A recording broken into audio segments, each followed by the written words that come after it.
আমার নবীজি হোসেনকে খুব ভালোবাসতেন। মসজিদে নববীর ভিতরে হোসেনকে নিয়ে প্রায় গল্প করতেন।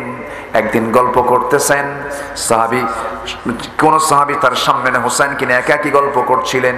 আম্মা জান আয়েশা মাঝে মাঝে বলতেন, রাসূল আমাকে যতটুকু সময় দিতেন আমার যে মনে হয় রাসূল হোসেনকে বেশি সময় দিতেন। ছোট্ট বাচ্চা হোসেনকে কোলের মধ্যে নিয়ে গল্প করতে করতে বলছে, ও নানা, আমি তোমাকে একটা আজকে প্রশ্ন করব। কি প্রশ্ন নানা? কি যে একটা লোক আমার সামনে দিয়ে হেঁটে হেঁটে আসতেছে, তুমি কি তাকে চিনো নাকি? বাবে জিবরিল দিয়ে ওই সময় জিবরিল আমিন আসতেছেন, নবীর সামনে এসে বসলেন। বসার সঙ্গে সঙ্গে রাসূল তার সঙ্গে অন্য কোনো কথা না বলে হুসাইনের সঙ্গে কথা বলছেন। বাচ্চাদেরকে রাসূল কি পরিমাণ মোহাব্বত করতেন। বলছেন, নানা, যে লোকটা এসে বসলো তুমি তাকে চিনো নাকি? না না, এই লোকটাকে মাঝে মাঝে আমি আসতে দেখি তোমার দরবারে। কিন্তু সব সাহাবীর আসার ধরনটা ভিন্ন ধরনের। এই লোকটা কেমন করে যেন আসে, চট করে আসে, চট করে চলে যায়, কিন্তু পোশাকগুলো খুব সুন্দর, চেহারা খুব সুন্দর, কালো কালো কেশ। এত সুন্দর চেহারার কোনো লোক তোমার সাহাবীদের মধ্যে নাই। তবে এই লোকটাকে কেমন যেন মনে হয় একটু কৃপণ কৃপণ ভাব।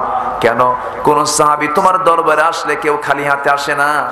এই লোকটা মাঝে মাঝে তোমার কাছে আসে, খালি হাতে আসে, একটু কৃপণ মনে হয়। আমার নবীজি মুস্কি মুস্কি হাসি মেরে জিবরাইলকে চোখের ভাষায় বুঝায় দিচ্ছেন, জিবরাইল, আমার নাতি কিন্তু একটা জিনিস। আমার নাতি, আমি মাঝে মাঝে হেরে যাই, আমি মাঝে মাঝে পারি না। আজকে আমার নাতির কবলে যে পড়ে গেছো, কি যে হবে আল্লাহই জানে। আল্লাহ তাআলা বলছেন, জিবরাইল, তোমার পকেটের মধ্যে হাত দিয়ে দেখো, জান্নাতের আঙ্গুরের ছড়া ঢুকিয়ে দেওয়া হয়েছে। পকেট থেকে জান্নাতের আঙ্গুরের ছড়া বের করলেন জিবরিল আমিন, সামনে ঝুলায় রাখলেন। রাসূল বলছেন, ও নানা, কে বলেছে তোমার কৃপণ সাহাবী দেখো কত সুন্দর টস টস আঙ্গুর এনেছে। এবার হুসাইন বলছে, না না, এতক্ষণ ভাবছিলাম সাধারণ কৃপণ, এখন দেখি মারাত্মক কৃপণ। কেন? পকেট আঙ্গুর থুই আঙ্গুর বের করে না। সুবহানাল্লাহ বলবেন না? আমার নবীজি মুস্কি মুস্কি হাসি দিলেন। আমার নবীজি এরকম করে হুসাইনকে ঘন্টার পরে ঘন্টা সময় দিতেন। সাহাবায়ে কেরামকে আমার নবীজি সবাইকে এক জায়গায় করে মসজিদ নববীর ভিতরে তিনি ওয়াজ করছেন, দর্শ দিচ্ছেন, হাদিস বর্ণনা করছেন। এমন সময় দরজার সামনে দাঁড়ায়া হুসাইন একজন সাহাবীকে ডাক দিয়ে বলছেন, ও চাচা, দরজা খুলে দাও, আমি নানার সঙ্গে দেখা করব। সেই সাহাবী বলছেন, না, তুমি এখন যেতে পারবে না, কারণ তুমি গেলে রাসূল ওয়াজ বাদ দেয়, তুমি গেলে রাসূল সমস্ত কাজ বাদ দিয়ে দেয়, এখন তুমি যেতে পারবে না। সঙ্গে সঙ্গে হুসাইন বলছো, ও চাচা, তোমরা যে নবীর কথা বসে বসে শোনো, আমি তার নাতি হই, আমার কি কোনো দাম নাই নাকি? আমার কি কোনো ইজ্জত নাই নাকি? তোমরা যে নবীর কথা বসে বসে শোনো, সেই নবীর চাইতে আমি হুসাইন 1000 গুণে বড়। রাস্তা ছাড়। বান্দা, তুমি বন্ধু কাকে বানাও? আমাকে তুমি বন্ধু বানাবি। আল্লাহ কি সুন্দর করে বলছেন, বান্দা যখন আমার দিকে হেঁটে হেঁটে আসে, আমি তার দিকে দৌড়ায় দৌড়ায় যাই। বান্দা যখন আমার দিকে 1 হাত আগায়, আমি বান্দার দিকে 10 হাত আগাই। বান্দার 8টা জান্নাত তোর জন্য বানায় রেখেছি। বান্দা, ভালো আমল করে তুই আমার কাছে আয়, সুন্দর জান্নাত আমি তোরে দিয়ে দেব। সবাইকে জান্নাত পেতে রাজি আছেন নাকি? আজকে সবাইকে জান্নাত পেতে রাজি আছেন নাকি? জান্নাত দেবেন কে? মোহাব্বত হবে কার সাথে? একমাত্র ভালোবাসা কার সাথে হবে? আল্লাহর সাথে। আল্লাহ আমার রব, এই রবি আমার সব। আল্লাহ আমার রব, এই রবি আমার সব। দমে দমে তনু মনে তারি অনুভব। আল্লাহ আমার রব, এই রবি আমার সব। তোমার মদদ পেলে আমি আর না কিছু চাই, তোমার প্রেমের অনল আমি কি দিয়ে নে ভাই। যার হয়েছ তুমি তার নেই যে পরাভব, নেই যে পরাভব। আল্লাহ আমার রব, এই রবি আমার সব। আল কোরআনের পথ, এই পথই আসল পথ। অন্য পথে অন্য মতে নেই যে রহমত। আল্লাহ আমার রব, এই রবি আমার সব। আমার রব সব। আমার রব ছাড়া কোনো গতি আছে বলেন? আসতে বলবেন না আছে? আল্লাহকে আমরা মোহাব্বত করব সবচাইতে কম না বেশি? নামাজ না পড়ে, আসতে বলে, নামাজ না পড়ে, না পড়ে 5 ওয়াক্ত সবাই নামাজ পড়বো? সবাইকে রাজি আছেন? সবাইকে রাজি আছেন? এটা হাত তুলে দেখান তো দেখি। 5 ওয়াক্ত নামাজ পড়বেন কারা কারা? চিৎকার মেরে বলি ইয়া আল্লাহ, আমাদেরকে 5 ওয়াক্ত সালাত আদায় করার তৌফিক তুমি আল্লাহ দিয়া দাও। জোরে বলি আমিন। হাত নামান। নামাজে যখন শুরু করি তখন কি বলি আমরা? জোরে। আজান যখন শুরু করি তখন কি বলি আমরা? যখন আমার জন্ম হয়েছিল আমার কানে কি দিয়ে শুরু হয়েছে? আচ্ছা, রুকুতে যেতে কি বলি? সেজদায় যেতে কি বলি? আবার যখন মরে যাব তখন জানাজা সামনে লাশ নিয়ে কি বলি? নামাজে আল্লাহু আকবার লাগে, রুকুতে আল্লাহু আকবার লাগে, আজান আল্লাহু আকবার লাগে। কেউ যদি তাকবীর না বলে, আল্লাহু আকবার না বলে, নামাজই হবে না, আজান হবে না। যে কেউ যদি তাকবীর না দেয়, জানাজাও হবে না। তার নামাজে আল্লাহু আকবার লাগে, আজানে আল্লাহু আকবার লাগে, জানাজায় আল্লাহু আকবার লাগে।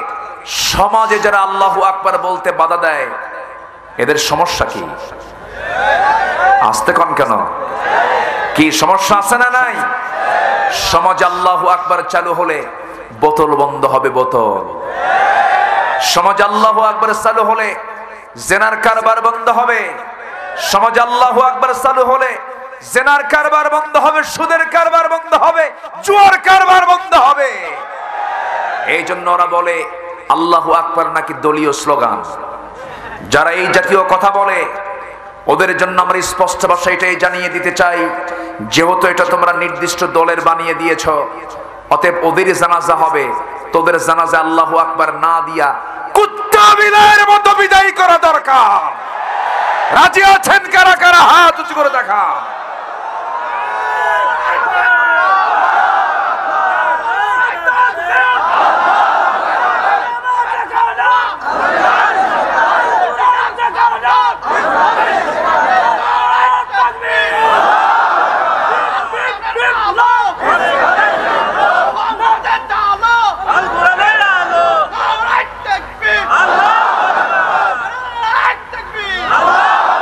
আল্লাহ কবুল করুন, জোরে বলি আমিন। মুসলমানদের অস্ত্র হলো আল্লাহু আকবার, ঠিক কিনা? যে দলে আল্লাহু আকবার নাই, যারা আল্লাহর নামকে অবহেলা করে রাখতে চায়, যারা আল্লাহর নাম নিতে লজ্জা পায়, ওদের মধ্যে আল্লাহর ভালোবাসা নাই, শয়তানের ভালোবাসা আছে ওদের ভিতরে। আমরা সবার আগে দেখতে চাই কার মোহাব্বত? আস্তরণ কার মোহাব্বত? আল্লাহর মোহাব্বত ছাড়া আমাদের দিলের মধ্যে আর কোনো মোহাব্বত আমরা স্থায়ী করতে পারবো না। কারণ আমার একমাত্র কেবলমাত্র বন্ধুকে, আসতে বলবেন না কে? আল্লাহ তাআলা। আমার ভাইয়েরা, এই যে আল্লাহ তাআলা 8টা ভালোবাসার কথা বলেছেন, 1 নাম্বার পিতার প্রসঙ্গ টেনেছেন। পিতার চাইতে আমি আল্লাহ আমাকে বেশি ভালোবাসো, স্ত্রীর চাইতে বেশি ভালোবাসো, সন্তানের চাইতে বেশি ভালোবাসো, মালের চাইতে বেশি ভালোবাসো। এই সকল জিনিসের চাইতে আমাকে বেশি ভালোবাসতে হবে। সাহাবায়ে কেরাম তা দেখিয়ে দিয়েছেন। বদর যুদ্ধের দিকে তাকান। বদর যুদ্ধের দিন এমন একটা যুদ্ধের ময়দান, এটা এই যুদ্ধের ময়দান ছিল হলো ভাই ভাই যুদ্ধ, বাপ বেটা যুদ্ধ, জামাই শ্বশুর যুদ্ধ, একই বংশের ভিতরে যুদ্ধ। এই যুদ্ধটা অনেক কঠিন ছিল। রাসূল যখন শুনতে পেলেন মক্কার কুরাইশরা 450 মাইল অতিক্রম করে লোহিত সাগর পাশ দিয়ে ঘেঁষে ঘেঁষে তারা মক্কা থেকে বদর প্রান্তর পর্যন্ত চলে এসেছে। নবীর কানে যখন সংবাদ চলে এলো, সাহাবায়ে কেরামকে বললেন, সাহাবীরা রোজা তো রাখলাম আমরা 16টা, কিন্তু কুরাইশরা তো আমাদের দ্বীনকে নিভিয়ে দেওয়ার জন্য বদর প্রান্তর পর্যন্ত চলে এসেছে, এখান থেকে 80 মাইল দূরে। তোমরা কে কে যাবে বদর প্রান্তরে? যুদ্ধ করতে হবে, জিহাদ করতে হবে, মোকাবেলা করতে হবে। সঙ্গে সঙ্গে সাহাবীরা বলছেন, ইয়া রাসূলুল্লাহ, আপনি আমাদেরকে হুকুম দেওয়া মাত্রই আমরা প্রস্তুতি নিয়ে ফেলবো। হুজুর, রোজাও রাখবো, যুদ্ধ করবো। রাসূল বললেন, না, যুদ্ধের জন্য শক্তির প্রয়োজন। রোজা ভেঙ্গে যুদ্ধে যাব যেন বাতিলকে মোকাবেলা করতে পারি। জোরে কোন আল্লাহু আকবার। আমার ভাইয়েরা, আমার নবীজি এই কথা বলার সঙ্গে সঙ্গে সাহাবীরা প্রস্তুতি নিয়ে নিলেন এবং রাসূল এই কথা বললেন, শোনো, যুদ্ধের ময়দানে কিন্তু বাবার সঙ্গে দেখা হবে, ভাইয়ের সঙ্গে দেখা হবে, এরপরে আত্মীয় স্বজনদের সঙ্গে দেখা হবে, বন্ধু বান্ধবদের সঙ্গে দেখা হবে। হিসাব তোমরা চিন্তা করে নিও, এই যুদ্ধে কিন্তু কোন আত্মীয়করণ করা যাবে না। সকল কিছুর চাইতে বেশি ভালোবাসতে হবে কাকে বলেন? আল্লাহকে। আমার কারণ আল্লাহর দিন কায়েমের জন্য আমরা যুদ্ধের ময়দানে যাচ্ছি। সাহাবীরা সাবধান থেকো। আমার নবীজি কেবল মদিনায় এসেছেন, 1 বছর যেতে না যেতেই যুদ্ধের ডাক চলে এলো। অভাবগ্রস্ত সাহাবায়ে কেরাম, না খেয়ে থাকা সাহাবায়ে কেরাম। আমার নবীজি বদর প্রান্তরে রওনা দিবেন, সাহাবায়ে কেরামকে বলছেন, কে কে যাবে বলো। ছোট্ট 2টা বাচ্চা দূর থেকে হেঁটে হেঁটে আসতেছে, মোষ নাই, দাড়ি নাই। নবীর সামনে দাঁড়িয়ে বলছেন, ইয়া রাসূলুল্লাহ, শুনতে পেলাম যোদ্ধার নাকি সংকট হয়েছে, মুজাহিদের নাকি সংকট হয়েছে, যদি অনুমতি দিতেন আমরা 2জন মিলে যুদ্ধে যেতাম। রাসূল বললেন, ও ছোট্ট 2টা ছেলে, আফরার ছেলে, মদিনার ছোট্ট ছোট্ট ফুটন্ত গোলাপরা, তোমরা যুদ্ধে যাবে কেমনে? ছোট্ট মানুষ, হাতের ফিটনেস নাই, দেহের ফিটনেস নাই, তরবারি হাতে নেবে সেই বাহুবলটা নাই, কেমন করে আমি পারমিশন দেব? বড়জন বলে, হুজুর ও তো ছোট, আমি তো লম্বা আছি, অন্তত আপনি আমাকে পারমিশন দিয়ে দেন।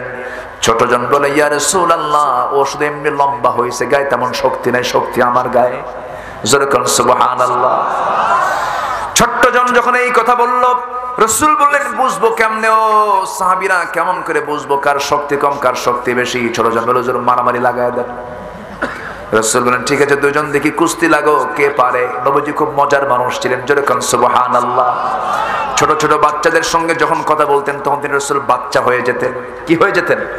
বাচ্চাদেরকে বন্ধু বানা হলে বান্ধবী কি বড় হতে হবে না বাচ্চা হতে হবে? বাচ্চা হতে হবে।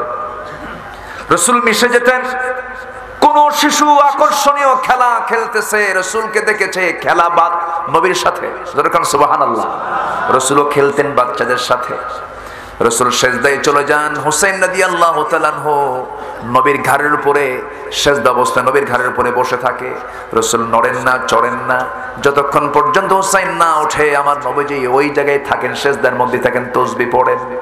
একদিন এত লম্বা সময় থাকলেন, যখন উঠে দাঁড়ালেন হুসাইন, সঙ্গে সঙ্গে রাসূল উঠে দাঁড়ায় আসসালাম ফিরে বলছেন, হোসেন আজকে তুমি আমার খুব উপকার করেছো। কেন? তুমি আজকে যতক্ষণ বসেছিলা আমার তাসবিহর পরিমাণটাও বেশি হয়ে গেছে। যেরকম সুবহানাল্লাহ। নবীজি বাচ্চাদেরকে কখনো ধমক দিয়েছেন এমন কোন হাদিস নাই। কোন বাচ্চাকে রাসূল কখনো ধমকের সুরে কথা বলেন নাই। আমার নবীজি হোসেনকে খুব ভালোবাসতেন। মসজিদে নববীর ভিতরে হোসেনকে নিয়ে প্রায় গল্প করতেন। একদিন গল্প করতেছেন, কোন সাহাবী তার সামনে হোসেনকে নিয়ে একাকী গল্প করছিলেন। আম্মা জান আয়েশা মাঝে মাঝে বলতেন, রাসূল আমাকে যতটুকু সময় দিতেন আমার যে মনে হয় রাসূল হোসেনকে বেশি সময় দিতেন। ছোট্ট বাচ্চা হোসেনকে কোলের মধ্যে নিয়ে গল্প করতে করতে বলছে, ও নানা, আমি তোমাকে একটা আজকে প্রশ্ন করব। কি প্রশ্ন নানা? কি যে একটা লোক আমার সামনে দিয়ে হেঁটে হেঁটে আসতেছে, তুমি কি তাকে চিনো নাকি? বাবে জিবরিল দিয়ে ওই সময় জিবরিল আমিন আসতেছেন, নবীর সামনে এসে বসলেন। বসার সঙ্গে সঙ্গে রাসূল তার সঙ্গে অন্য কোনো কথা না বলে হুসাইনের সঙ্গে কথা বলছেন। বাচ্চাদেরকে রাসূল কি পরিমাণ মোহাব্বত করতেন। বলছেন, নানা, যে লোকটা এসে বসলো তুমি তাকে চিনো নাকি? না না, এই লোকটাকে মাঝে মাঝে আমি আসতে দেখি তোমার দরবারে, কিন্তু সব সাহাবীর আসার ধরনটা ভিন্ন ধরনের। এই লোকটা কেমন করে যেন আসে, চট করে আসে, চট করে চলে যায়, কিন্তু পোশাকগুলো খুব সুন্দর, চেহারা খুব সুন্দর, কালো কালো কেশ। এত সুন্দর চেহারার কোন লোক তোমার সাহাবীদের মধ্যে নাই। তবে এই লোকটাকে কেমন যেন মনে হয় একটু কৃপণ কৃপণ ভাব। কেন? কোন সাহাবী তোমার দরবারে আসলে কেউ খালি হাতে আসে না। এই লোকটা মাঝে মাঝে তোমার কাছে আসে, খালি হাতে আসে, একটু কৃপণ মনে হয়। আমার নবীজি মুস্কি মুস্কি হাসি মেরে জিবরাইলকে চোখের ভাষায় বুঝায় দিচ্ছেন, জিবরাইল, আমার নাতি কিন্তু একটা জিনিস, আমার নাতি, আমি মাঝে মাঝে হেরে যাই, আমি মাঝে মাঝে পারি না। আজকে আমার নাতির কবলে যে পড়ে গেছো, কি যে হবে আল্লাহই জানে। আল্লাহ তাআলা বলছেন, জিবরাইল, তোমার পকেটের মধ্যে হাত দিয়ে দেখো, জান্নাতের আঙ্গুরের ছড়া ঢুকিয়ে দেওয়া হয়েছে। পকেট থেকে জান্নাতের আঙ্গুরের ছড়া বের করলেন জিবরিল আমিন, সামনে ঝুলায় রাখলেন। রাসূল বলছেন, ও নানা, কে বলেছে তোমার কৃপণ সাহাবী? দেখো কত সুন্দর টসটস আঙ্গুর এনেছে। এবার হুসাইন বলছে, নানা, এতক্ষণ ভাবছিলাম সাধারণ কৃপণ, এখন দেখি মারাত্মক কৃপণ। কেন? পকেট আঙ্গুর থুই আঙ্গুর বের করে না। সুবহানাল্লাহ বলবেন না? আমার নবীজি মুস্কি মুস্কি হাসি দিলেন। আমার নবীজি এরকম করে হুসাইনকে ঘন্টার পরে ঘন্টা সময় দিতেন। সাহাবায়ে কেরামকে আমার নবীজি সবাইকে এক জায়গায় করে মসজিদ নববীর ভিতরে তিনি ওয়াজ করছেন, দর্শ দিচ্ছেন, হাদিস বর্ণনা করছেন। এমন সময় দরজার সামনে দাঁড়ায়া হুসাইন একজন সাহাবীকে ডাক দিয়ে বলছেন, ও চাচা, দরজা খুলে দাও, আমি নানার সঙ্গে দেখা করব। সেই সাহাবী বলছেন, না, তুমি এখন যেতে পারবে না, কারণ তুমি গেলে রাসূল ওয়াজ বাদ দেয়, তুমি গেলে রাসূল সমস্ত কাজ বাদ দিয়ে দেয়, এখন তুমি যেতে পারবে না। সঙ্গে সঙ্গে হুসাইন বলছো, ও চাচা, তোমরা যে নবীর কথা বসে বসে শোনো, আমি তার নাতি হই, আমার কি কোনো দাম নাই নাকি? আমার কি কোনো ইজ্জত নাই নাকি? তোমরা যে নবীর কথা বসে বসে শোনো, সেই নবীর চাইতে আমি হুসাইন 1000 গুণে বড়। রাস্তা ছাড়। রাস্তা ক্লিয়ার করে নিলেন, ভিতরে ঢুকে গেলেন। নবীর সামনে গিয়ে আস্তে করে দাঁড়ায় আছেন, কোনো হাসি নাই, মনটা মরা। রাসূল বলছেন, নানা রে, তোমার মুখটা কেমন যেন মনে হচ্ছে, মনে হয় তোমাকে কেউ কিছু বলছে মনে হয়। কি হয়েছে নানা, বলো তো? কে নানা, আমার কি কোনো দাম নাই নাকি? আমার কি কোনো ইজ্জত নাই নাকি? আমি তোমার কাছে আসতে চাই, তোমার সাহাবীরা আমার জন্য দরজা লাগায় দেয়, কিন্তু আমি তোমার নাতি, কিন্তু আজকে আমি তোমাকে কিছু প্রশ্ন করব। নানা, নানা তুমি বলো তো, তুমি বড় না আমি বড়? রাসূল বলছে, আমি তো বড় হব, আমি তোমার নানা হই, তুমি আমার ছোট হবে, বয়সও ছোট, সবকিছুতেই ছোট। এবার হুসাইন বলছে, নানা বুঝতে পারো না, আমি তোমাকে আজকে বুঝাই দেব আমি তোমার চাইতে বড়। রাসূল বলছেন, কেমন করে বড়? উত্তর দেব, তবে শর্ত হলো সব সাহাবীকে ডাক দাও, একটু বুঝাই দেই। সব সাহাবীকে ডাকলেন। এবার রাসূল বলছেন, নানা কি প্রশ্ন করবে বলো? এবার হুসাইন বলছে, নানা সময় বেশি নাই, মাত্র 3টা প্রশ্ন করি, আমি চলে যাব। কিন্তু নানা, আমি যে তোমার সঙ্গে গল্প করি, গল্পের সময় আমি তোমার কোন জায়গায় বসে বসে গল্প করি? রাসূল বলছেন, আমার বুক। এবার বলছেন, নানা তুমি শুয়ে পড়ো। শুয়ে পড়লেন রাসূল, লাফ মেরে গিয়ে নবীর বুকের উপরে বসছেন হুসাইন রাদিয়াল্লাহু তাআলা আনহু। সাহাবীরা আশ্চর্য হয়ে গেছে, দেখতে হুসাইন কোথায় গিয়ে বসছে, নবীর বুকের উপরে বসে গেছে। এবার বলছে, নানা তোমার সব সাহাবী এখানে হাজির হয়ে গেছে, তোমাকে 1 নাম্বার প্রশ্ন করি। নানা বলো তো, তোমার আব্বার নামটা কি? তোমার আব্বাটা কি? সঙ্গে সঙ্গে হুসাইন এই প্রশ্ন করার সঙ্গে সঙ্গে রাসূল মুস্কি হাসি মেরে বলছে, নানা আমার বাবার নাম আব্দুল্লাহ। কোন বংশ? কুরাইশ বংশ। কোথায় তার বাড়ি? মক্কায়। ও নানা, তোমার বাবার নাম আব্দুল্লাহ, কুরাইশ বংশের মানুষ। আর কোনো পরিচয় আছে নাকি? তেমন কোনো পরিচয় নাই। ও নানা, আমার আব্বার পরিচয় তো তোমার ভালো করে জানা আছে। আমার বাবা শুধু কুরাইশ বংশের নয়, শুধু মক্কার বাসিন্দা নন, আমার বাবার পরিচয়টা হলো আল্লাহ তাআলা যাকে দুনিয়ার সমস্ত কাফের বেঈমানদের জন্য সিংহ করে পাঠিয়েছেন, আমার গর্বিত পিতা আলী আর তোমার পিতা আব্দুল্লাহ। দুজনকে 2 পাল্লায় দিয়ে দাও, আল্লাহর কসম করে বলি আমার আব্বা আলীর ওজনটাই বেশি ভারী হয়ে যাবে। আমার নবীজি মুস্কি মুস্কি হাসি মারছেন আর বলছেন, নানা আর কি বলবে বলো? এবার বলছেন, নানা তুমি বলো তো তোমার মার নামটা কি? রাসূল বলছেন, আমার মার নাম হলো আমেনা। বাড়ি তার কোথায়? মদিনায়। ও নানা, তোমার মার নামটা আমেনা, তার বাড়ি হলো মদিনা, এতটুকুই তার পরিচয় শেষ। ও নানা, তুমি কি জানো আমার নানার পরিচয়টা কি? আমার মার পরিচয়টা কি? আমার মাটা কি? আমার মা হলেন দুনিয়ার সমস্ত পরহেজগারিনী, আবেদা, সালিহা, ওই সমস্ত নারী, যে সমস্ত নারীরা জান্নাতের মেহমান হয়ে গেছে। কিন্তু আমার নানার পরিচয় 1 লাইনে শেষ হবে না। আমার নানা হলেন সর্বকালের, সর্বযুগের সর্বশ্রেষ্ঠ মহামানব, যার সম্মান, যার মর্যাদা আল্লাহর পরে আল্লাহ হচ্ছেন রব্বুল আলামিন, আর আমার নানা হচ্ছেন রাহমাতুল লিল আলামিন। আমার নানা হচ্ছেন জনাবে মুহাম্মদুর রাসূলুল্লাহ সাল্লাল্লাহু আলাইহি সাল্লাম। আমার নানাকে তুমি 1 পাল্লায় দাও নানা, আর তোমার নানাকে তুমি 1 পাল্লায় দাও, তোমার নানার চাইতেই আমার নানার ওজনটা বেশি ভারী হয়ে যাবে। আমার নবীজি হুসাইনকে কোলের মধ্যে তুলে নিয়া গলায় চুম্বন করলেন, চিবুকে চুম্বন করলেন, গন্ডদেশে চুমা দিলেন, ঠোঁটের মধ্যে ঠোঁট ঢুকায় দিয়ে চুমা দিয়ে ভরিয়ে দিয়ে বলছেন, নানা রে, আল্লাহর কসম করে বলি আমি রাসূল হওয়ার পরও, নবী হওয়ার পরও আজকে যুক্তির দিক থেকে আমি তোর কাছে হেরে গেলাম। আমার ভাইরা, নবীজি কত আপন ছিলেন, নবীজি কত ফ্রি ছিলেন, সবার সঙ্গে ফ্রি হয়ে কথা বলেছেন। এই শিক্ষাগুলো বাচ্চাদের দেওয়ার দরকার আছে না নাই? আসতে বলবেন না, আছে না নাই? সেই কোমলমতি বাচ্চারা ক্লাসে পড়বে, কোরআন নিয়ে, হাদিস নিয়ে, দ্বীন শিক্ষা নিয়ে বসবে। তারা রাসূলের সিরাত গুলো জানবে, রাসূলের শিশুপ্রীতি নিয়ে তারা জানবে। কিন্তু সিলেবাসে অনেক কিছু সংযোজন হয়েছে, শেষ পর্যন্ত সংযোজন হয়েছে হলো বানর। এগুলো কোনো কথা নাই। বাচ্চাদেরকে উল্টা পাল্টা শেখানো হয় না। না, আমি সবার কাছে আহ্বান জানাবো, এই ভুলটা আর কখনো করব না আমরা। সন্তানকে যে শিক্ষাই দেন না কেন, সবার আগে কোমল হৃদয়, সবার আগে শিক্ষা দিতে হবে কি? আসতে বলুন, কি দিতে হবে? কি দিতে হবে? কোরআনটা দিয়ে দিতে হবে। কথার তো থা নাই, বিভিন্ন লাইনে চলে গিয়েছিলাম। আমার নবীজি ছোট্ট দুইটা বাচ্চা মুআজকে বললেন, ঠিক আছে দুইজন তোমরা কুস্তি লড়াই শুরু করো, কে পারে দেখি। মুআজ দুজন লড়াই শুরু করেছে। বড়জন ছোটজনকে নিচে ফেলে দিয়েছে। নিচে ফেলে দেওয়ার সঙ্গে সঙ্গে ছোটজন বড় ভাইয়ের দিকে চোখের ইশারায় বলছে, ভাইরে একটু এইদিকে আয়। টান মেরে কানের মধ্যে মুখ ঢুকায় দিয়ে বলছে, ভাই তুই কত বড় পাষাণ রে, একসঙ্গে খাই, একসঙ্গে ঘুমাই, একসঙ্গে খেলাধুলা করি, একা একা যুদ্ধে যাবি না রে ভাই, আমাকে নিয়ে যা, আমাকে নিয়ে যা, তোর গায়ের শক্তি একটু কমায় দে, একটা বারের জন্য তোর বুকের উপরে উঠে বসে প্রমাণ করে দিয়ে শক্তির দিক থেকে আমি কোনো অংশে কম নই। আমার নবীজি বিষয়টা টের পেলেন। রাসূল মুস্কি মুস্কি হাসি মেরে সন্তান দুইটাকে আস্তে করে কোলের মধ্যে উঠায় নিয়ে দুহাত আসমান দিকে উঁচু করে বলছেন, আল্লাহ তাআলা এই ছোট্ট দুইটা বাচ্চার যদিও গায়ের শক্তি নাই, কিন্তু ইমানের শক্তি আছে, এই দুজনকে আমি যুদ্ধের পারমিশন দিয়ে দিলাম। জোরে বলি সুবহানাল্লাহ। মুসলমানদের বিজয় এসেছে শক্তি দিয়া না ইমান দিয়া, সংখ্যা দিয়া না ইমান দিয়া, অস্ত্র দিয়া না ইমান দিয়া। আজকে শক্তি আছে, সংখ্যা আছে, কিন্তু কি নাই?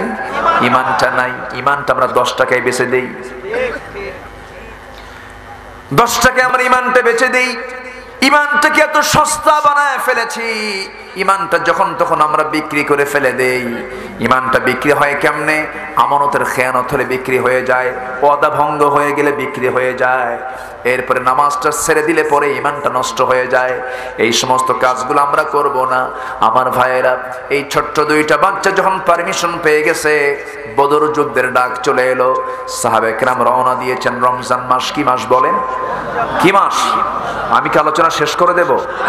আলোচনা চালাবো? হে ওঠে কে ধরেন তো, এই বসেন, বসেন না। আমি খুবই খুশি যে ম্যাক্সিমাম লোকগুলো আছেন। সে কি সামান্য কিছু লোক তো এত রাত হয়েছে, কিছু তো যাওয়া আসা করবেই। তবে আমি আশাবাদী, আমি সবাইকে নিয়ে দোয়া করব আজকে। থাকবেন না ইনশাআল্লাহ? জোরে বলি ইনশাআল্লাহ। ভূমিকম্প কেন হলো, এর কারণটা কি? এই কারণটা আমরা আজকে জানব। জোরে বলি ইনশাআল্লাহ। শেষে আমাকে মনে করে দিবেন, আমি বলে দেব ইনশাআল্লাহ। আচ্ছা, মাহফিলের লোকজন কোথায় আছেন? কি কি করবো? 12টা বাজে চালাবো? আলোচনা চলো, আলোচনা চলো। হুজুর মরুক, খুব ভালো। জোরে বলি আলহামদুলিল্লাহ। দুঃখ লাগে, একটাই দুঃখ সব সময়ের জন্য লাগে, এই মঞ্চে উঠলেই পাখিদের কথা মনে হয়। সম্মানিত ভাইয়েরা, আমরা তো আরামেই দিন শেষে পরিবারের কাছে ফিরে যাচ্ছি, সন্তানদের চেহারাগুলো দেখছি। যুগ পার হয়ে যায়, সন্তান পরিবারের চেহারা দেখতে পায় না। দোষ কি জানেন? দোষটা একটাই, সেটা হলো সুদের বিরুদ্ধে কথা বলা, জেনার বিরুদ্ধে কথা বলা, মদের বিরুদ্ধে কথা বলা। দিন আসবে, এক মাকে শীত যায় না। নমরুদকে মারার জন্য বেশি কিছু লাগে নাই, একটা মশাই ছিল যথেষ্ট। ফেরাউনকে মারার জন্য বেশি কিছু লাগে নাই, শুধু একটু পানিতে চুবান দিয়ে মেরেছেন। আবু জেহেলকে মারার জন্য শক্তিশালী কোনো পুরুষকে লাগে নাই, মুআজই যথেষ্ট ছিল। সম্মানিত ভাইয়েরা, নমরুদ মরছে কি খায়া? কিসের বাড়ি? আর নাকের মধ্যে ঢুকছিল কি? মশা। মশা কি আসলে দুর্বল? মশা কিন্তু দুর্বল না। ইন্নাল্লাহা লা ইস্তাহি আন ইয়াদরিবা মাসালাম মা বাউদাতান ফামা ফাওকাহা। এটা মনোযোগ দিয়ে শুনবেন তথ্যটা। মশা কিন্তু দুর্বল না। আল্লাহ মশার উদাহরণ দিয়েছেন কোরআনে। মশা এক নাম্বার, মশা যে শক্তিশালী এক নাম্বার কারণ হলো মশা যখন বেশি রক্ত খেয়ে ফেলে তখন কি তার হায়াত কমে না বাড়ে? বলেন কমে না বাড়ে? আচ্ছা, এই দুনিয়াতেও যারা অবৈধভাবে যারা পেটের মধ্যে বেশি কিছু উঠাবে ওর হায়াতও কমে। নাম্বার 2, আচ্ছা আমার দিকে তাকান। মশা যখন আমরা যখন বিছানায় চলে যাই, আচ্ছা মশা শক্তিশালী না আমরা শক্তিশালী? আমরা মশারি টাঙ্গায় কে? হ্যাঁ হ্যাঁ কথা কন। তাহলে শক্তিশালী যদি মশা না হয় তাহলে আপনি তো জেলখানায় ঢুকে থাকেন। মশা যেন আমারে অ্যাটাক না করে। মশা যখন দু একটা মশা যদি মশারির মধ্যে ঢুকে যায় কানের কাছে সে কি করে? ঘুম হয়। বলেন এটা কি মিষ্টি আওয়াজ? ঘুম শেষ। এই যে আওয়াজটা হয় সায়েন্স বলতেছে প্রতি সেকেন্ডে মশা তার পাখা নড়ায় হলো প্রতি সেকেন্ডে 500 থেকে 600 বার। পৃথিবীর কোন প্রাণী এত দ্রুত কোনো কিছু চালাতে পারে না। আল্লাহু আকবার বলেন। তাহলে মশার মধ্যে শক্তি আছে না নাই? ডেঙ্গু হয় কখন? কি মরে মরে মানুষ মরে মরে সামান্য মশার কামড়ে। কি পরিমাণ তার প্রতিক্রিয়া! ওর একটা কামড় খায়া মানুষ শেষ, মানুষ শেষ। আল্লাহ তাআলা মশার উদাহরণ এমনি দেন নাই। সম্মানিত ভাইরা, সর্বশেষ কারণ হলো মশার কামড় খেয়ে কিন্তু মরছেন নমরুদ। কি ঠিক কিনা? আল্লাহ তাআলা মাকড়সার উদাহরণ দিয়েছেন। মাকড়সা আল্লাহকে বাদ দিয়ে যারা অন্য কাউকে বন্ধু বানায় তাদের উদাহরণ হলো মাকড়সার মতো। মাকড়সার বাসা সবচেয়ে শক্তিশালী না মজবুত? দুর্বল না মজবুত? দুর্বল। এই দুর্বল মাকড়সার বাসা সামান্য বাতাসেই কি হয়? লন্ডভন্ড হয়ে যায়। ঠিক তেমনি আল্লাহকে ছাড়া যারা অন্য কাউকে বন্ধু বানাবে ঠিক মাকড়সার বাসার মতো লন্ডভন্ড হয়ে যাবে। এই জন্য মাকড়সার মতো আল্লাহ তাআলা উদাহরণটা দিয়েছেন। এখানে সায়েন্স এসে আবার আরেকটা ব্যাখ্যা করছে। সে ব্যাখ্যাটা হলো মাকড়সা তার যে স্ত্রী মাকড়সা আছে ওদের মধ্যেও কিন্তু একটা সম্পর্ক আছে না নাই? স্বামীও আছে স্ত্রীও আছে। কিন্তু স্ত্রী মাকড়সাগুলো বড় ভয়ঙ্কর স্বামী মাকড়সার জন্য, পুরুষ মাকড়সার জন্য। স্ত্রী মাকড়সা ষড়যন্ত্র করে স্বামী মাকড়সাকে মেরে ফেলে দেয়। যে সংসারে স্ত্রী কর্তৃক স্বামীর উপর ষড়যন্ত্র করা হয় খুব সুখের সংসার তো নাকি? সুখের সংসার? আল্লাহ বলছেন যারা আল্লাহকে বাদ দিয়ে অন্য কাউকে বন্ধু বানায় তাদের জীবনটা হলো মাকড়সার সংসারের মতো। আল্লাহ তাআলা উদাহরণগুলো কত সুন্দর সূক্ষ্ম করে দিয়েছেন। আমরা বন্ধু বানাবো কাকে? আসতে বলবেন বন্ধু বানাবো কাকে? যে আল্লাহ নমরুদকে খতম করেছেন, যে আল্লাহ হামানকে খতম করেছেন, যে আল্লাহ আবু জেহেলকে খতম করেছেন, সেই আল্লাহ কি পৃথিবীর যারা নব্য ফেরাউন নমরুদ তাদেরকে খতম করতে পারেন না? পারেন না কিনা? অবশ্যই পারেন। এক মাকে শীত যায় না, সময় আসবে। জোরে বলি ইনশাআল্লাহ। আরো জোরে বলি ইনশাআল্লাহ। সম্মানিত ভাইয়েরা, মুআজ রাদিয়াল্লাহু তাআলা আনহু পারমিশন পেয়ে বদর যুদ্ধের ময়দানের প্রথম কাতারে গিয়ে দাঁড়ায় গেছে। প্রথম কাতারে ছোট্ট বাচ্চা এক সাহাবীকে ডাক দিয়ে বলে, চাচা আবু জেহেল কই? সাহাবী কয়, তুমি আবু জেহেল দিয়ে কি করবা? উদ্দেশ্য কি? আবু জেহেলের সঙ্গে আমরা আজকে বোঝাপড়া করব। আবু জেহেলের প্রতি এত রাগ কেন? শুনলাম, শুনেছি বহু রাসূলকে নাকি সবচেয়ে বেশি কষ্ট দিয়েছে আবু জেহেল। আল্লাহু আকবার বলবেন না? মানুষটা ছোট কিন্তু নবীর প্রতি ভালোবাসাটা বেশি। সাহাবী বলছে, তোমাকে মারতে পারবে? শুধু দেখায় দেন। আবু জেহেলটাকে দেখায় দেন। সঙ্গে সঙ্গে ইবনে মাসউদ রাদিয়াল্লাহু তাআলা আনহু নখটা উঁচু করে বলতেছে, ওই যে ঘোড়ার পিঠে দুটা পা ছেড়ে দিয়ে ঘোড়ার পিঠে বসে আছে কাফিরদের লিডার আবু জেহেল। শুধু বলতে দেরি হয়েছে, যেতে দেরি হয় নাই, সিংহের মতো গর্জন দিয়া নবীর প্রেমে উদ্বুদ্ধ হয়ে ছোট্ট দুইটা বাচ্চা বাস পাখির মতো উড়ন্ত হয়ে আবু জেহেলের দুই পাশে দুজন দাঁড়ায় গেছে। ওরা টের পায় নাই এত ছোট মানুষ তো সব বগলের নিচে পড়ে আছে, এটা কোন গ্রুপ টের পায় নাই। ছোট্ট দুইটা বাচ্চা সামনে দাঁড়ায় গেছে। ছোট্ট দুইটা বাচ্চা সামনে দাঁড়ায় যায়, তরবারি হাতে নিয়া পজিশন ঠিক করে নিয়া দুইজন মিলে যখন দুজন চোখ টিপি মেরে দুজন সজোরে যখন আবু জেহেলের দুই পায়ে আঘাত করেছে, আবু জেহেল ওই যে দুইজন ছোট্ট বাচ্চার আঘাত পেয়ে যখন ওই ঘোড়ার পিঠ থেকে যখন পড়ে গেল, ইতিহাস বলছে কোমর সোজা করে আবু জেহেল আর কখনো দাঁড়াতে পারে নাই। কিন্তু ফলাফল কি হলো? বড় ভাইকে তারা ধরে ফেললো, পিছন দিক থেকে একজন কাফের এসে তারা ডান হাতে মেরে দিল তরবারির একটা আঘাত। তার ডান হাতটা চামড়ার সঙ্গে ঝুলতে লাগলো, বাম হাতে তরবারি তুলে নিল। যুদ্ধ চালাতে গিয়ে দেখতেছে ডান হাতটা ঝুলন্ত হাত, চামড়ার সঙ্গে ঝুলন্ত হাত, বাম হাতে এসে ধাক্কা খায়, যুদ্ধ করতে কষ্ট হচ্ছে। ডান হাত ঝুলন্ত হাতটা বাম পায়ের তলে তুই এমন জোরে টান মারেছেন, হাতটা ছিটকে পড়ে গেছে। বাম হাতে যুদ্ধ চালাতে গিয়ে বাম হাতও কেটে ফেলে দিল, ঝনঝন করে তরবারি পড়ে গেছে। বড় ভাই মাজার যুদ্ধ করবেন কেমনে, তিমের মতো সামনে দাঁড়ানো, আর একজনের সে মস্তক বড় বড় আঘাত করেছে, মস্তকটা ছিটকে পড়ে গেছে। বড় ভাই দুনিয়া থেকে বিদায় হয়ে গোটা দুনিয়ার মুসলমানদেরকে জানান দিচ্ছেন আল্লাহর প্রতি, নবীর প্রতি, জিহাদের প্রতি মহব্বত এমন করে হাসি মুখে দুনিয়া থেকে বিদায় নিতে হয়। জোরে কোন সুবহানাল্লাহ, আরো জোরে কোন সুবহানাল্লাহ। ওই বদরের প্রান্তরে মুসলমানদের বিজয় এসেছিল। 313 জন সাহাবী নিয়ে রাসূল যুদ্ধে শামিল হলেন। এর মধ্যে একজন ছিলেন উবাইদ ইবনুল জাররাহ রাদিয়াল্লাহু তাআলা আনহু। যুদ্ধের ময়দানে দেখতে পেলেন নিজের বাপ যুদ্ধের ময়দানে এসেছে।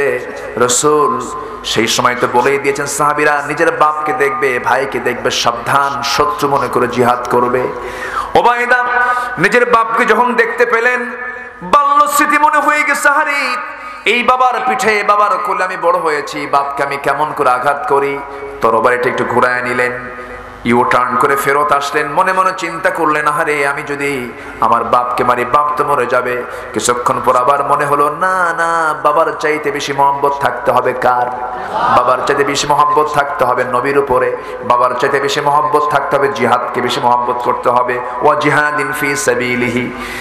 এই চিন্তা করে তরবারি আবার তিনি কোষবদ্ধ তরবারি কোষমুক্ত করে আবার ইউটার্ন হয়ে ঘুরে গিয়ে বাপকে বাপ না মনে করে, শিরকের প্রতীক মনে করে তরবারি দিয়া গর্দান বরাবর এমন জোরে আঘাত করলেন, মস্তকটা ছিটকে পড়ে গেছে।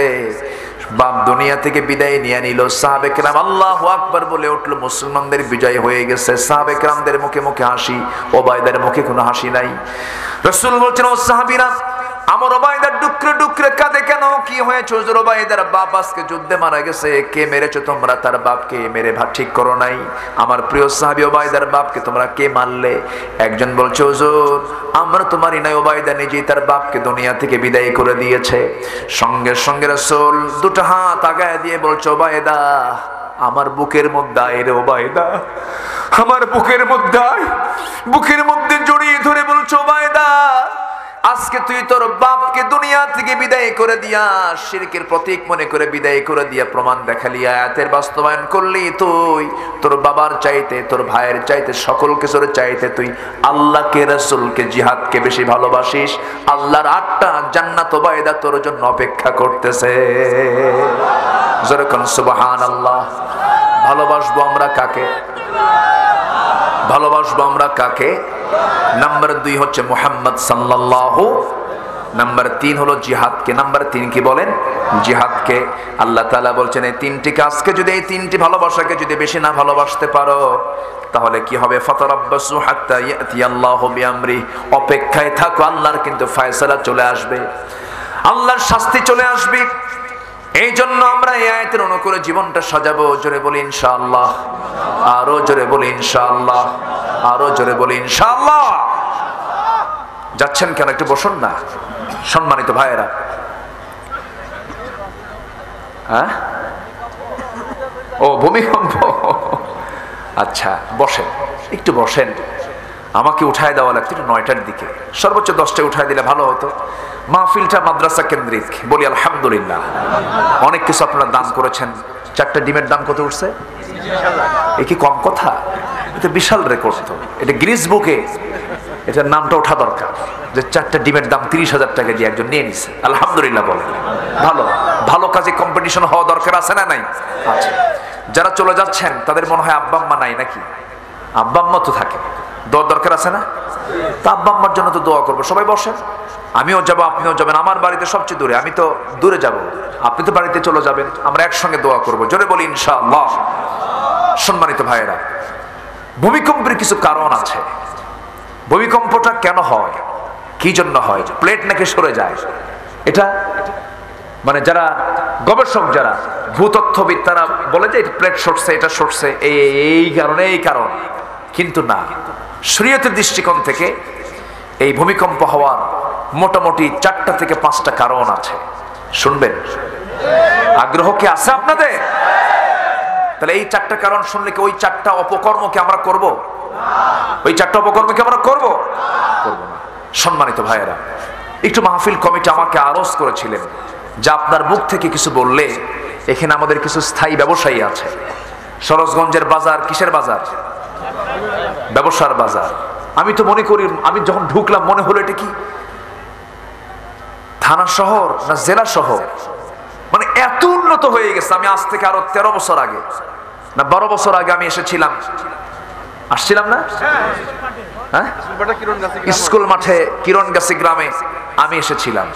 কিন্তু এত ডেভেলপ হয়ে গেছে, এই জন্য একটা অঞ্চল, এটা একটা সিটিতে রূপ নিয়েছে। আলহামদুলিল্লাহ বলেন। তো এই সিটিতে তো 4টা ডিমের দাম 30 লাখ টাকা হওয়া দরকার ছিল। তো এখানে চেয়ারে বসা আছেন কিছু স্পেশাল গেস্ট, বিশেষ বিশেষ মেহমান এখানে বসে আছেন। কে পারবেন এই মাদ্রাসার জন্য 1 লাখ টাকা দিতে? এরকম কেউ কে আছেন? 1 লক্ষ দিবেন কে দেখি? ব্যবসায়ী কেউ নাই? আমি বলে দিচ্ছি, আপনি আজকে 1 লাখ টাকা দিবেন, ভুট্টার সিজন আসতেছে, আপনার লাভ যা হবে তার চাইতে আপনি 5 লাখ টাকা বেশি ব্যবসা করতে পারবেন ইনশাআল্লাহ। দেখেন, ইনশাআল্লাহ কয় না, জোরে বলি ইনশাআল্লাহ। বড়ই গাছের ডাল কাটলে বড়ের ফলন কমে না বাড়ে? বলেন, কমে না বাড়ে? বাড়ে। আল্লাহর পথে দিলে কমে না বাড়ে। এটা ভুল চিন্তা যে আমরা দিলাম হেরে গেল না, বরঞ্চ দুনিয়ার অ্যাকাউন্টে জমা রাখলে সন্তান ছেলে মেয়ে মরার পর এগুলো নিয়ে কারাকারে মারামারি করে মার্ডার হয়ে জেল খাটা জেলখানে যাবে। কিন্তু আপনি যেটা অ্যাকাউন্টে দিবেন, এই টাকাটা কেউ ধরবেও না, কেউ ছুবেও না। মরার পর হাসরের দিন অ্যাকাউন্ট থেকে বের করে অ্যাকাউন্ট পে করে জান্নাতে চলে যাবে। বলি আলহামদুলিল্লাহ। অতএব আমরা একটু চালাকি করি। কেউ কি পারবেন? স্পেশাল কেউ আছেন? আমি মনে হয় 1 লাখ টাকা বলে ভুল করলাম, 2 লাখ বলবো? 1 লাখই হোক। কোন এক মাহফিলে বললাম কে আছেন দিবেন মাদ্রাসার জন্য, বলছিলাম 10,000 টাকার কথা। পাশে এক শিল্পপতি বস, আমি দেখি নাই, খেয়াল করি নাই, উনি একটা ব্যাংকের চেক লিখতেছেন। চেক লিখে বললেন, হুজুর বেশি দিলাম না, 1 কোটি দিলাম। সেদিন থেকে আর আমি 1000 কই না, অন্তত 1000 কইয়া এরকম ঠকা ঠকতে রাজি নেই। লাখ বলি, এখন কোটি আসুক না 1000 আসুক। তো আমার তো এই অভ্যাসটা খুব একটা বেশি নাই। তো যে যা পারি আমরা একটু দেবো না ইনশাআল্লাহ? জোরে বলি ইনশাআল্লাহ। কই এরকম কেউ আছেন কি? দ্রুত গতিতে, সময় খুব একটা বেশি নাই, 12টা ক্রস হয়ে গেছে। সবাই আমরা যাব দোয়ার জন্য, সবাইকে আটকায় রাখছি। আমরা দোয়া করব তুরস্কের জন্য, সিরিয়ার বিধ্বস্ত মানুষের জন্য। 3 মিনিট আগেও যে জানতো না একটা ব্যক্তি 3টা বিল্ডিং এর মালিক, বিশাল বহুতল ভবনের মালিক, 3টা বিল্ডিং, তার দুমড়ে মুচড়ে শেষ হয়ে সে রুটি পাচ্ছে না। কি পাচ্ছে না? অহংকার করার কিছু নেই। এজন্য আমরা আল্লাহর পথে দেব ইনশাআল্লাহ। তো কেউ আছেন কি এরকম? কেউ কে আছেন দেখি? একটু আমার মুখের দিকে তাকায়া কই। আমার আগের বক্তাকে তো বহু কিছু দিলেন, ওনার হাতে তো বহু কিছু দিয়ে শেষ করছেন মনে হয়, নাকি? কে আছেন দেখি এদিকে? কেউ আছেন কি? চেয়ারে বসা, আমি তো চিনি না, চিনায় দেন একটু। কই কই জাকির? কই যে জাকির ভাই আসেন। যে আমরা দোয়ার দিকে আস্তে আস্তে চলে যাব, জোরে বলি ইনশাআল্লাহ। আমি খুবই খুশি হয়েছি যে আপনাদের কোনো নড়াচড়া নেই, বলি আলহামদুলিল্লাহ। যে অনেক সুন্দর করে বসে আছেন সবাই। একজন প্রশ্ন করছে, মেসেঞ্জার বা মোবাইলে বিয়ে করা কি হালাল? আরে প্রশ্ন তো আধুনিক, দেখেন না কি প্রশ্ন, থামো উত্তর দিচ্ছি আমি। আচ্ছা, জামাত আলী মন্ডল প্যানেল চেয়ারম্যান 10,000। আচ্ছা, প্যানেল চেয়ারম্যান মহোদয় কি নাম? জামাত আলী মন্ডল, তিনি দিয়েছেন 10,000 টাকা। মনে হয় কম হয়েছে, কেউ মারহাবা বললেন না তো? স্লো হয়েছে, উনি তো নাই, এখন কিছু বলেও লাভ নাই, যা দিয়েছেন বলি আলহামদুলিল্লাহ। আচ্ছা যাক, আমার সম্মানটা একটু বেঁচে গেছে। কুতুবপুর ইউনিয়নের চেয়ারম্যান 20,000। আচ্ছা, কুতুবপুর ইউনিয়নের সম্মানিত চেয়ারম্যান মহোদয় 20,000 টাকা, বলি মারহাবা। আল্লাহ কবুল করুন, নেক নিয়ত মঞ্জুর করুন, আব্বা আম্মাকে মাফ করুন, পুঁজিতে বরকত দিয়ে দেন, পরিবারে রহমত নাজিল করেন, জোরে বলি আল্লাহুম্মা আমিন। আমি তো এরকম করে কালেকশন করতে পারি না, ওই যে দানকারীরা মাতা পিতা আল্লাহ না কি যেন কয়, ও সুখে রাখো কবরে, আমার এটা হয় না। আর কে আছেন দেখি, আর কে কি পারবেন? ইনশাআল্লাহ মেহেরবানি করে আল্লাহ তাআলা তুমি সবাইকে দিল থেকে দেওয়ার তৌফিক দাও, জোরে বলি আল্লাহুম্মা আমিন। জি, আর কে আছেন? চাদর টাদর ব্যাগটা কি দেওয়া হয়েছিল? দেওয়া হয়েছিল। আচ্ছা ঠিক আছে, তাহলে এখন ভূমিকম্পের 4 থেকে 5টা কারণ। নাম্বার 1 হলো সমাজে যখন জেনার পরিমাণ বেড়ে যাবে। জেনার পরিমাণ কি বেড়ে যাবে? এখন কি জেনার পরিমাণ কমছে না বাড়ছে? বাড়ছে। নাম্বার 2 হলো যখন মদটা অ্যাভেলেবেল হয়ে যাবে। বেশি দূরে না, এখান থেকে কিছু দূরেই মদের ফ্যাক্টরিও আছে, 700 থেকে 800 কোটি টাকা লাভ হয়েছে এবার, মাশাআল্লাহ আলহামদুলিল্লাহ। আচ্ছা, সেই সময় ভূমিকম্পের প্রবণতা, ভূমিকম্পের হারটা কমবে না বাড়বে? বাড়বে। তাহলে 1 নাম্বার জেনা, নাম্বার 2 হলো ড্রিঙ্কস, নেশা, মদ, এগুলো যখন বেড়ে যাবে, যখন বাদ্যযন্ত্রের ব্যবহার বেশি হবে, বাদ্যযন্ত্রের ব্যবহার পূর্বের সকল সময়ের চাইতে এখন কম না বেশি? বেশি, সকল সময়ের চাইতে বেশি, সব সময় চলছে হরদম। বাদ্যযন্ত্রের সাথে অন্য ধর্মের লোকের সম্পর্ক থাকে, মুসলমানদের সম্পর্ক থাকার কথা না। আজকে বিয়ে বাড়ি মানে কি বলেন? বিয়ে বাড়ি মানে কি?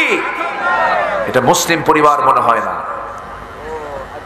আচ্ছা, তারপরে যখন সমাজে সুদটাকে স্বীকৃতি দেওয়া হবে, আজকে সমাজে সুদটাকে স্বীকৃতি দিয়েছেন, অস্বীকৃতি দিয়েছে? স্বীকৃতি, বৈধ স্বীকৃতি। সুদ গণহারে খাচ্ছে, গণহারে নিচ্ছে, এত দোয়া যায় কোথায়? আবার সুদ তো খাই, আবার উনি হজেও যান, আছে না নাই? হজ করে আসেন, হাসিনা বললে মন খারাপ করেন, হাসিনা বললে ঠিক আছে ঠিক আছে, হাসি বললাম, তুমি যে সুদ খাও, তাহলে আলহাজ বিশিষ্ট সুদখোর সলিমুদ্দিন মিয়া, কি ঠিক কিনা? সুদখোর তো বলতে দাও না। সুদ খাওয়া অপছন্দ তুমি নিজেও জানো, এরপরও তুমি সুদ খাও। যখন সমাজে সুদের প্রবণতা বাড়বে, তখন সেই জমিনে গজব নাজিল করবেন কে? গজব নাজিল করবেন কে? 2021-এর শেষ সময়ে এসে, 2021-এর শেষ সময়ে এসে আমার দেশে ঘন ঘন ভূমিকম্প হয়েছিল, মনে আছে আপনাদের? ফজরের সময় একদিন নামাজ পড়তে নিয়ে গত 31 অক্টোবর 2021 সাল, আমার মনে আছে, আমি ফজর নামাজ পড়বো, চোখে খাট থেকে আমি উঠতেছি, খাট দেখে নড়ে, কি ব্যাপার, আমার খাট নড়ায় কে কোনো জিনটিন আসলো নাকি? পরে দেখি না, আমি আমার মাথা ঠিক রাখতে পারছি না। সম্মানিত ভাইয়েরা, ওই সময় এই সমস্ত কিছু আসা মানে কি? রহমত না গজব? রহমত না গজব? সারা জীবনের সমস্ত প্ল্যান 1 সেকেন্ডের ভিতরে শেষ করতে পারেন কে? অতএব সে আল্লাহর প্রতি ভরসা রেখে আমরা এই সমস্ত পাপ কাজগুলোকে আমরা ছেড়ে দেব, জোরে বলি ইনশাআল্লাহ। এবং সমাজে যেন এই সমস্ত পাপ না থাকে, এই পাপের বিরুদ্ধে আমাদের সমন্বিত সামষ্টিক আন্দোলন করার দরকারও আছে না নাই? আছে না নাই? আল্লাহ কবুল করুন, সবাইকে বোঝার তৌফিক দান করুন। আসুন সময়টাকে আর না বাড়িয়ে ধীরে ধীরে আমরা দোয়ার দিকে চলে যাব। সবাই বলে সুবহানাকাল্লাহুম্মা ওয়া বিহামদিকা আশহাদু আল্লা ইলাহা ইল্লা আনতা আস্তাগফিরুকা ওয়া আতুবু ইলাইকা। আমরা আল্লাহর কাছে চাবো, সবাই নামাজের মতো করে বসি। আমার জাকির ভাই কোথায়? জাকির ভাই বসেন না, চেয়ারটা ফাঁকা আছে। জাকির ভাই, তাহলে আমরা দোয়ার দিকে যাই। হ্যাঁ, ও প্রশ্ন তো, আচ্ছা বসেন, বসেন না, দোয়ার দিকে যাই। ও প্রশ্ন, মেসেঞ্জার বা মোবাইলে বিয়ে কি হালাল? তো মোবাইলে কি স্বামী থাকবে এক জায়গায়, বউ থাকবে আরেক জায়গায়, ওরা সংসার করবে কখন বলেন? হ্যাঁ, মোবাইলে সংসার হয়? বাচ্চা হবে কেমনে মোবাইলে? তুমি বিয়ের সময় পাও না, কাছে আসার সময় পাও না, ওটা কি? এটা কি না, এগুলো কোনো সিস্টেম ইসলামে নাই, এগুলো করা যাবে না। প্রযুক্তিকে ব্যবহার করব, প্রযুক্তির প্রয়োজন আমি চলবো না, আমার প্রয়োজনে প্রযুক্তি চলবে, ঠিক কিনা? এত প্রযুক্তি নির্ভর হওয়া যাবে না। হ্যাঁ,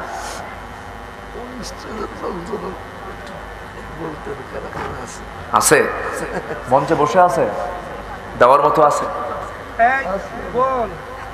নামটা বলেন না, মানে একটু ধরে ফেলে আসামি কারা কারা। সম্মানিত ভাইরা, আমরা নামাজের মতো করে বসি, নামাজের মতো করে বসে আমরা চাইবো কার কাছে? জরুরি কার কাছে চাইবো আমরা? সবাই বলে সুবহানাকাল্লাহুম্মা ওয়া বিহামদিকা আশহাদু আল্লা ইলাহা ইল্লা আনতা আস্তাগফিরুকা ওয়া আতুবু ইলাইকা। সম্মানিত ভাইয়েরা, হ্যাঁ, আমি একটা ঘোষণা দেব, সেটা হলো, এটা আমার বই না, নাম শুনলেই আপনারা চিনবেন তাকে, খুব মাজলুম। তার সংকলিত 3টা বই মানে আমাকে দেওয়া হয়েছে, তার কাছে এই বইগুলো ছিল, তো সে তো নাই, সে তো ইনসাইডে আছে। আমরা তার জন্য দোয়া করি, আল্লাহ তুমি তাকে আমাদের মাঝে সুস্থ অবস্থায় ফিরে আসার তৌফিক দাও। সে কোথাকার সন্তান?